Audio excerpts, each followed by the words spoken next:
Olá, está começando a Granja na TV. Eu sou Thaís Dávila e essa é a sua conexão diária com o agronegócio.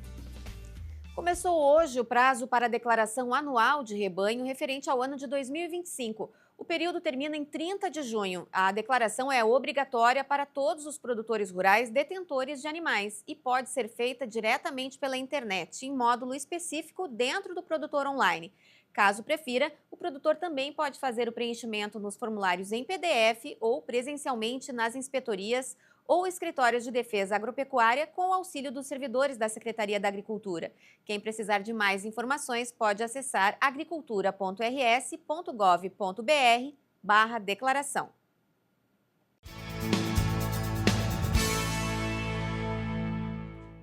Abril é um mês marcado por ações do Movimento dos Trabalhadores Rurais Sem Terra em todo o Brasil, o chamado Abril Vermelho. O grupo cobra a agilidade do governo federal na criação de assentamentos. De acordo com o MST, nos primeiros 2 anos de governo Lula foram assentadas 3.500 famílias e a demanda por terra chega a 65 mil. Hoje, a Frente Parlamentar da Agropecuária, FPA, apresentou dados indicando um estímulo às invasões de terra no Brasil e também propôs soluções para a garantia do direito de propriedade, da dignidade humana e da sustentabilidade da produção agropecuária.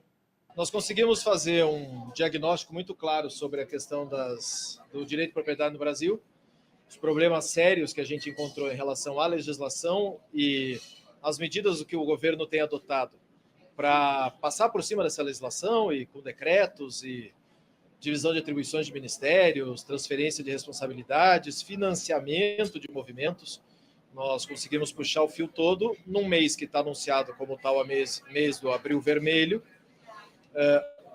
anunciado já pelo MST como uma série de invasões que devem acontecer esse mês, espero que não. E a gente vai agora correr com todos os projetos que estão tramitando, os PDLs, isso foi apresentado para os nossos líderes hoje, os nossos membros aqui. Nós vamos apresentar isso para os líderes dos partidos, vamos apresentar isso para os presidentes de ambas as casas, para que entendam a gravidade do que é o desmanche, o desmonte total da política de reforma agrária do país.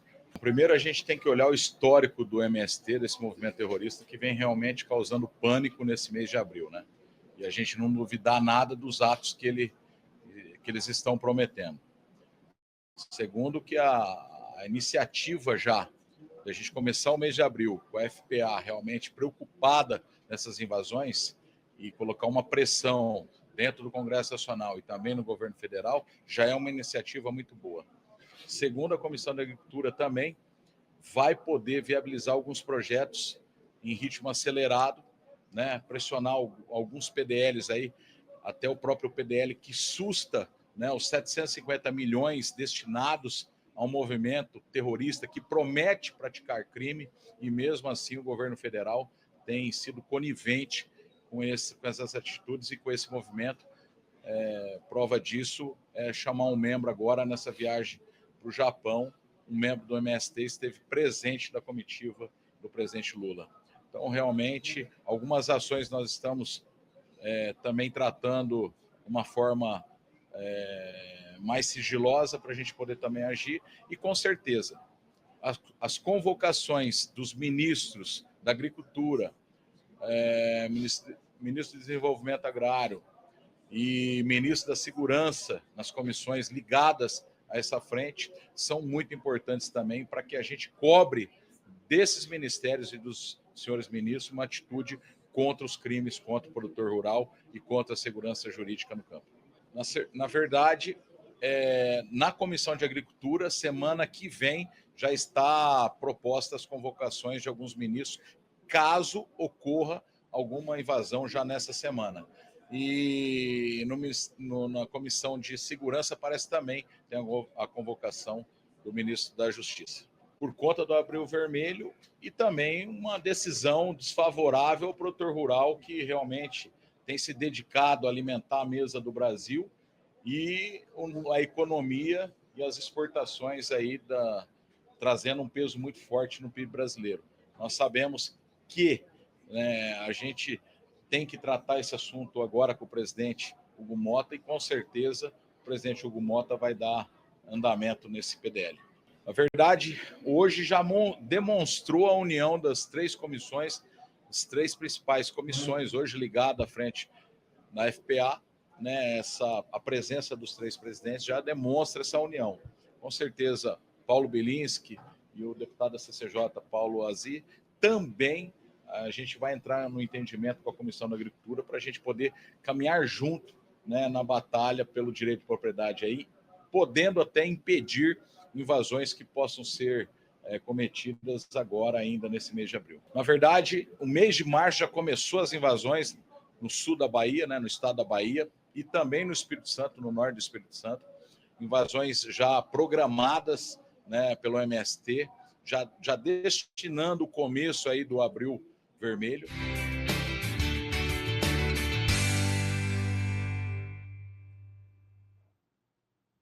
A Embrapa realizou um estudo revelando quanto o produtor brasileiro deveria ganhar por deixar de emitir gases de efeito estufa. O cálculo chegou a US$ 11,54 por tonelada equivalente. Para entender o que isso significa, eu converso agora com a economista da Embrapa, Daniela Tatiane de Souza. Tudo bem, Daniela?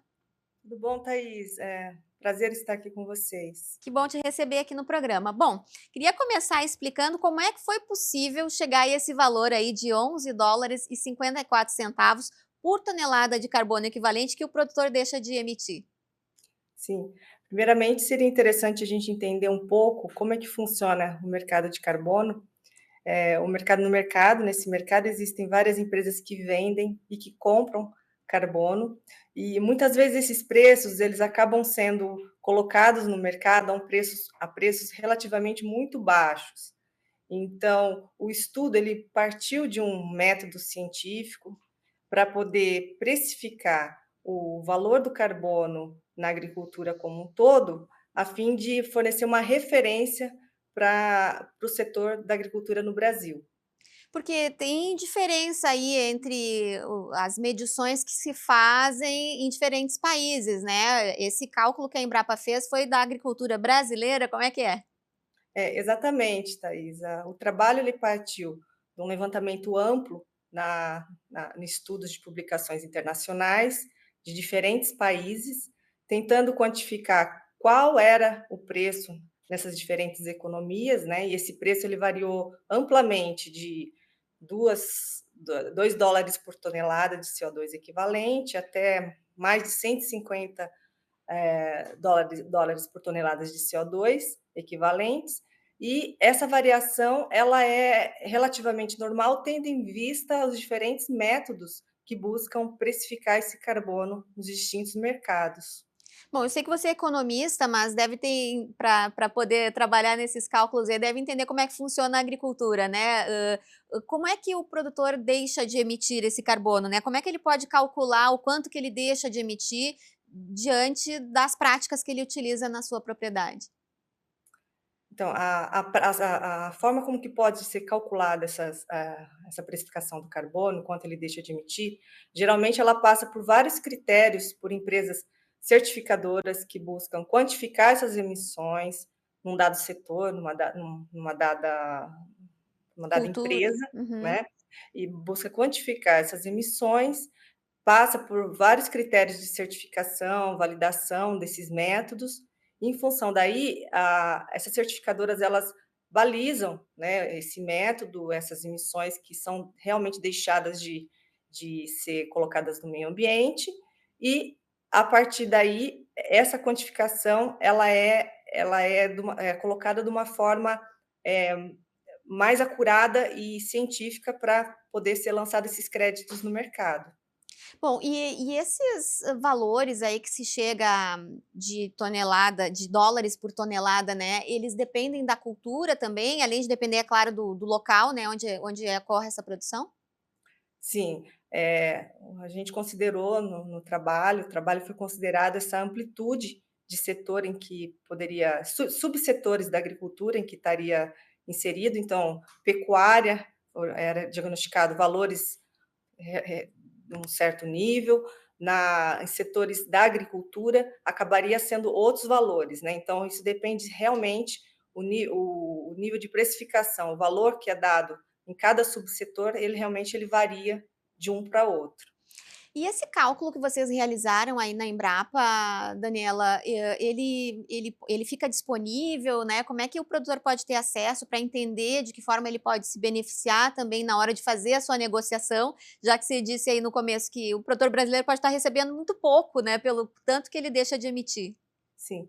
Na verdade, o valor que a gente estipulou, que a gente levantou nesse trabalho, ele seria um valor de referência, né? De referência, seja para agências do mercado voluntário que buscam ah, verificar qual seria um preço justo, um preço ótimo para que seja dado no mercado. Então, na verdade, quando o produtor ele vai estabelecer seu nível de emissão, ele tem que fazer, na verdade, toda uma internalização, uma validação desses preços internamente, levantando seus custos internos, até chegar no valor que seria o valor em que esses créditos poderiam ser colocados no mercado, né?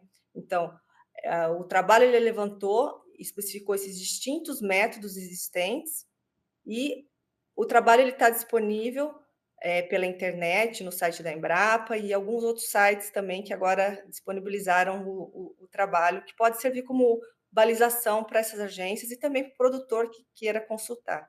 E é um tema importante, né, Daniela, porque é uma questão institucional até para a agricultura brasileira, porque o produtor brasileiro, pelo que a gente acompanha aí do que se faz no resto do mundo, ele é muito sustentável, dá para se dizer, né? Sim, a nossa agricultura ela é muito sustentável. A gente tem, particularmente nos setores florestais, a gente tem um grande conjunto, né, de ativos que realmente captam, sequestram carbono, né? Então, a sustentabilidade ela tem que ser colocada nesses cálculos, né? Embora as emissões elas sejam dadas sempre em termos de o preço dessas emissões é dado em termos de emissão propriamente dita e não em termos de sequestro, né?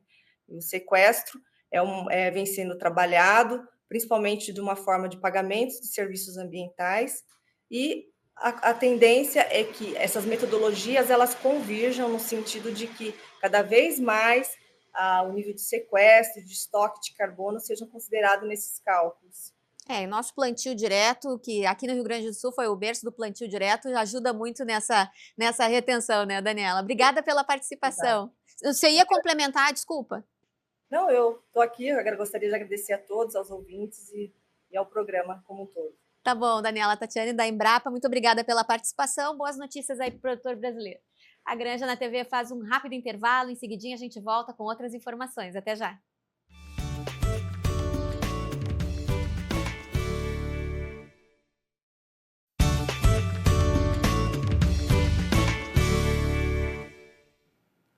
Estamos de volta com a Granja na TV.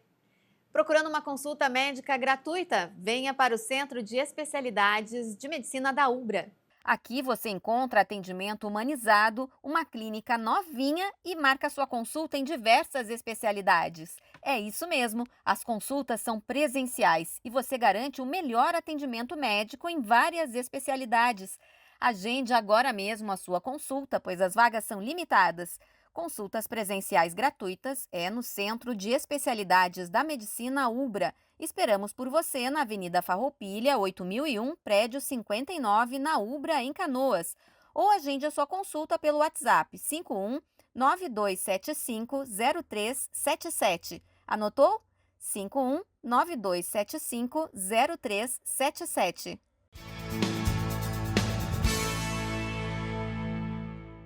A influenza aviária voltou a se manifestar na América do Sul desde o final do ano passado, com casos na Colômbia, Peru e Argentina. Por isso, o Fundesa e a Asgav estão promovendo hoje e amanhã o treinamento de plano de contingência para a influenza aviária e doença de Newcastle. Ainda é preciso falar sobre prevenção, mas reação também é fundamental. Nesses 2 dias sobre capacitação do plano de contingência para a influenza aviária e doença de Newcastle, a ideia é preparar os participantes para que eles possam estar realmente prontos para atuar em casos dessas doenças. Ou seja, na eventual ocorrência de um foco de Newcastle influenza, que as empresas saibam o que precisa ser feito, aquele passo a passo, desde a detecção do vírus até a sua completa erradicação da propriedade ou das propriedades, a depender da extensão do foco. A gente sabe que um plano de contingência ele tem uma série de encadeamentos, uma série de ações que precisam ser executadas de uma forma assertiva e principalmente rápida, para que a gente possa eliminar esses vírus. São vírus que causam grandes prejuízos econômicos, paralisação de mercados, de exportações, ou seja, a gente precisa resolver esses problemas o quanto antes, caso eles venham a ocorrer. Então, a ideia é trabalhar não somente na parte da prevenção, como na parte da reação. E os planos de contingência são, então, reações que a gente precisa fazer de forma integrada, junto com o Serviço Veterinário Oficial, para erradicar esses vírus. E precisa ter um pensamento complexo envolvendo vários setores das empresas. No caso das granjas, a mesma coisa, né? Exatamente. Quando a gente fala em plano de contingência, isso não envolve somente a área técnica. A gente está falando, então, toda a área de administrativa, financeira, recursos humanos, né? A gente sabe que a empresa vai ter que se mobilizar como um todo, a parte da logística, a parte dos técnicos também, ou seja, toda a empresa é mobilizada para responder uma emergência sanitária. Então, a ideia também é aqui dizer para o pessoal, mostrar a importância de cada setor, para que tanto a área técnica como a empresa como um todo se preparem para essas situações. As granjas de postura passarão por um pente fino da Secretaria da Agricultura do Estado com foco em atenção total à biosseguridade. A fiscalização da biosseguridade de granjas avícolas, ela faz parte da rotina das atividades da Secretaria no dia a dia. No entanto, considerando a importância do setor avícola para o Rio Grande do Sul e um grau de vulnerabilidade de granjas mais antigas e principalmente do segmento de postura pela característica de criação de ciclos longos, a Secretaria está iniciando um plano de intensificação dessas vistorias, dessas fiscalizações de biosseguridade para adequação das condições, então, de granjas que venham a apresentar algum grau de vulnerabilidade. Esse trabalho será feito em forma de uma força-tarefa com equipes, então, que atuarão revistoriando todas as granjas de postura comercial e recrias de postura comercial registradas no Rio Grande do Sul, com o intuito de que, no caso de identificação de falhas, de vulnerabilidades, de biosseguridade, sejam providenciadas as correções o quanto antes, porque a gente vem vivendo um novo alerta sanitário. Então, temos novos casos ocorrendo de influenza aviária ocorrendo na América do Sul. Também temos a ameaça constante de ingresso de doença de Newcastle em aves sinantrópicas. Então, esse olhar ele é necessário e nós, da Secretaria da Agricultura, entendemos que deve ser uma prioridade de trabalho neste ano. Bom, o que seriam essas vulnerabilidades? O que vocês consideram? Geralmente são falhas tanto estruturais das granjas, então pelamento, aberturas de telas, ou até mesmo de procedimentos, como uma desinfecção ou inexistência de uma desinfecção de veículos, troca de calçados, desinfecção de calçados, porque a gente sabe que o vírus, tanto o vírus da influenza quanto de Newcastle, eles podem ingressar de diferentes formas. Através de aves de vida livre é uma delas, mas através de rodados de veículos, através de calçados de pessoas. Então, o ingresso de terceiros nas propriedades é um fator de risco muito importante. E muitas vezes, na rotina do dia a dia, se acaba não se dando a devida atenção para esses cuidados. Então, o objetivo dessa força-tarefa também é revisitar essas granjas, lembrando desses cuidados, para que elas tenham isso com um cuidado permanente e não somente nas épocas de maior risco.